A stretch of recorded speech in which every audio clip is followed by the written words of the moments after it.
খনিজের বিনিময়ে ট্রাম্পের কাছে নিরাপত্তা চান ইউক্রেনের প্রেসিডেন্ট ভলোদিমির জেলেনস্কি। তিনি যুক্তরাষ্ট্রকে তাদের খনিজ সম্পদের বিনিময়ে ইউক্রেনকে দীর্ঘমেয়াদী নিরাপত্তা দেওয়ার আহ্বান জানিয়েছেন। তিনি রাশিয়ার আগ্রাসন বন্ধ করতে এবং তার দেশের নিরাপত্তা নিশ্চিত করতে যুক্তরাষ্ট্রের কাছ থেকে অতিরিক্ত সহায়তা চাইছেন। তবে তিনি যুদ্ধের সমাপ্তি ঘটানোর জন্য আলোচনা এবং সমঝোতার মাধ্যমে সমাধান পেতে রাজি। 7 ফেব্রুয়ারি রয়টার্সকে তিনি এক সাক্ষাৎকার দেন। সে সময় তিনি ইউক্রেনের একটি গোপন মানচিত্রের উপরে দৃষ্টিপাত করেন। মানচিত্রটিতে ইউক্রেনের বিরল মৃত্তিকা এবং অন্যান্য গুরুত্বপূর্ণ খনিজের বিশাল মজুদ চিহ্নিত করা হয়েছে। বিশেষজ্ঞরা বলছেন, জেলেনস্কির এই প্রচেষ্টা মূলত ডোনাল্ড ট্রাম্পের ব্যবসায়িক মনোভাবকে আকর্ষণ করার লক্ষ্যে।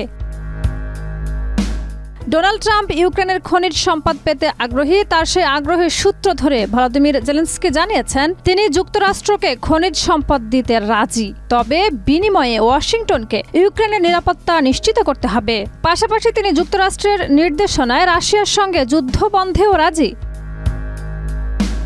জেলেনস্কি জানান, ইউক্রেনের খনিজ সম্পদগুলোর 20% কম বর্তমানে রাশিয়ার দখলে। বিরল মৃত্তিকা খনিজগুলো উচ্চ শক্তির চৌম্বক, বৈদ্যুতিক মোটর এবং দৈনন্দিন ব্যবহার্য ইলেকট্রনিক্সের উৎপাদনের গুরুত্বপূর্ণ। তিনি আরও বলেন, মস্কো এই খনিজগুলো তার মিত্র উত্তর কোরিয়া এবং ইরানকে দিতে পারে।